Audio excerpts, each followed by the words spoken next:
दिल्ली चुनाव में कुछ ही समय बच गया है। ऐसे में सभी राजनीतिक पार्टियां जोरों शोर से तैयारियों में जुटी हुई हैं। इस बीच सीएम योगी आदित्यनाथ ने किराड़ी विधानसभा से भाजपा प्रत्याशी बजरंग शुक्ला के समर्थन में एक जनसभा को संबोधित किया और अरविंद केजरीवाल पर जमकर निशाना साधा। उन्होंने क्या कुछ कहा, आइए आपको सुनाते हैं। जनता जनार्दन की इस अदालत में उन्हें कोई माफी दी जानी चाहिए और माफी के हकदार नहीं हो सकते। बहनों और भाइयों, आज जब हम लोग दिल्ली की स्थिति को देख रहे हैं, ये राष्ट्रीय राजधानी है और राष्ट्रीय राजधानी में एनडीएमसी के क्षेत्र को छोड़ दें, शेष दिल्ली में क्या स्थिति है सड़कों की, शेष दिल्ली में क्या स्थिति है सीवर की, शेष दिल्ली में क्या स्थिति है स्वच्छता की और क्या स्थिति है पेयजल की।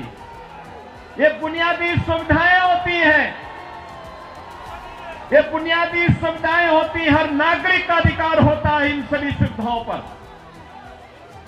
याद करिए, आज से एक दशक पहले तक लोग याद करते थे, सुविधा प्राप्त करने के लिए दिल्ली आने की बात करते थे, सुविधाओं के लिए दिल्ली आते थे।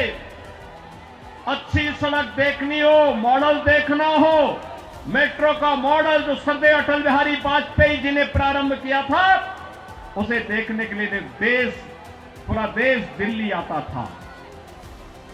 सड़कों की बात होती थी, दिल्ली आता था, स्वच्छता की बात होती थी, दिल्ली आता था। कोई नया कार्य होता था, उसको देखने के लिए लोग दिल्ली आते थे। लेकिन बहनों और भाइयों, आज क्या स्थिति है, क्या बना दिया है? सड़क पे गड्ढा है या गड्ढे में सड़क है, कोई पता ही नहीं लग रहा है। मैं जब से चल रहा हूं यही दिल्ली के अंदर देख रहा हूं।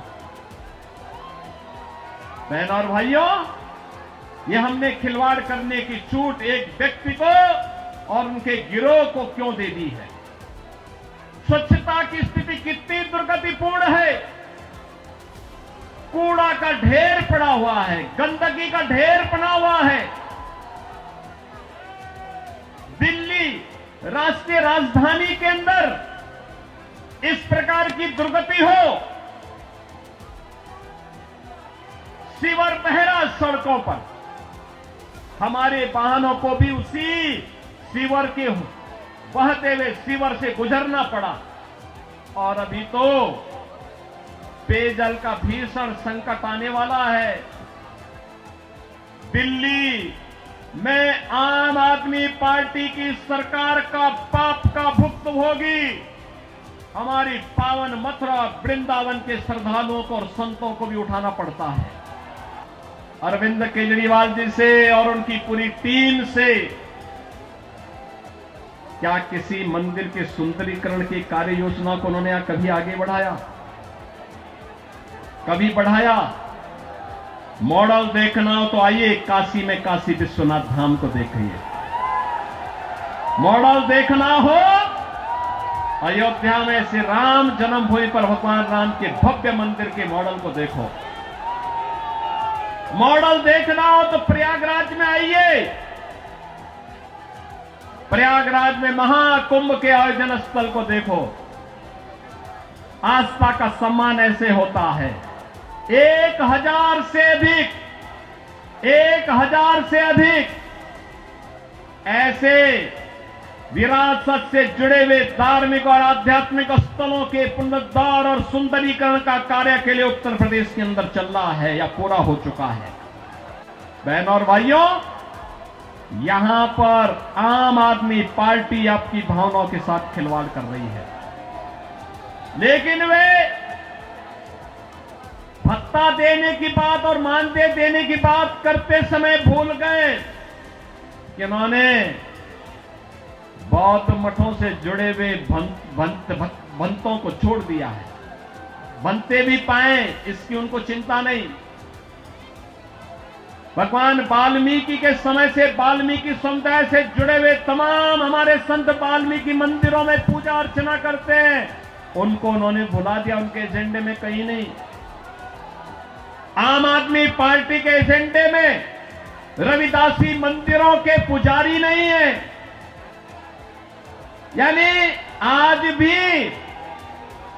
इनकी तुष्टीकरण की जो पॉलिसी चली आ रही है, बांटो और राज करो की पॉलिसी चली आ रही है, वह अभी भी मानदेय और सरकारी पैसे से उस मानदेय या भत्ता देने में भी उसमें ये लोग परहेज नहीं कर पा रहे हैं।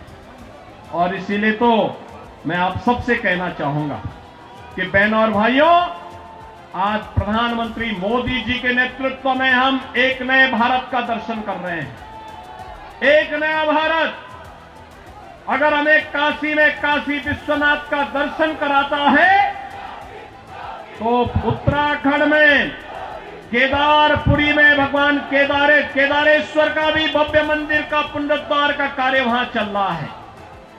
मध्य प्रदेश में महाकाल का महालोक है, तो उत्तर प्रदेश के विंध्यवासिनी में मां विंध्यवासिनी का धाम भी एक नए कॉरिडोर के रूप में विकसित हुआ है।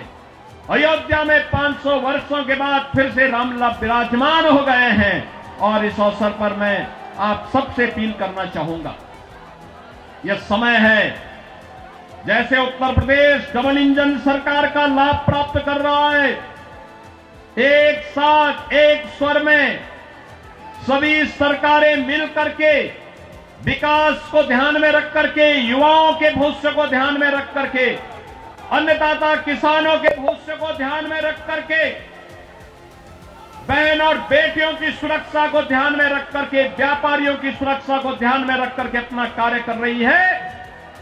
ऐसे ही दिल्ली के अंदर भी भारतीय जनता पार्टी नेतृत्व की डबल इंजन सरकार आनी चाहिए, और डबल इंजन सरकार की शुरुआत आपने कर ली है। आज उस हर्ष और उल्लास को व्यक्त करने के लिए शब्द नहीं है। हम सबके चेहरे की चमक बता रही है कि योगी जी के आने से कितना बड़ा प्रभाव पड़ा है। आज जनता का जो सैलाब हम सब ने देखा, उससे निश्चित रूप से हमारे विरोधियों की रातों की नींद और दिन का चैन उड़ गया होगा, और आज से वो थर थर काँप रहे होंगे, अपनी जमानत कैसे बचे इसकी वो चिंता कर रहे होंगे। आज जो योगी जी के आने से न सिर्फ किराड़ी अपितु आसपास की सभी विधानसभाओं पर भारतीय जनता पार्टी भारी जीत की ओर बढ़ रही है। विश्व के लोकप्रिय नेताओं में से एक हमारे उत्तर प्रदेश के माननीय मुख्यमंत्री श्रीमान योगी आदित्यनाथ जी हम सबके बीच में आए थे, और ये सभा में बहुत कम समय पहले मिली थी, लेकिन फिर भी इस जनता के अपार जनसमूह को आपने देखा होगा कि जनता कितना आशीर्वाद योगी जी को और यहाँ के प्रत्याशी हमारे श्रीमान बजरंग शुक्ला जी को देना चाहती है। ये आज के इस जनता जनार्दन के अपार जन समूह से पता लग गया कि 8 तारीख को किराड़ी और इसके आसपास के विधानसभाओं में क्या रिजल्ट, क्या परिणाम आने वाला है। भारतीय जनता पार्टी का कमल निशान किराड़ी सहित 5 विधानसभाओं में जो बाहरी दिल्ली जिले की हैं और पूरी दिल्ली के अंदर भाजपा की सरकार बननी तय है। आज इस जन समूह ने अपार जन समूह ने तय कर दिया। किराड़ी में योगी जी की जनसभा के बाद क्या किराड़ी की जनता में बदलाव देखने को मिलेगा या नहीं, ये तो समय बताएगा। फिलहाल अपार भीड़ इस जनसभा में उमड़ पड़ी है। आप देख रहे हैं आधार अनिल वर्मा के साथ, राजधानी दिल्ली किराड़ी से।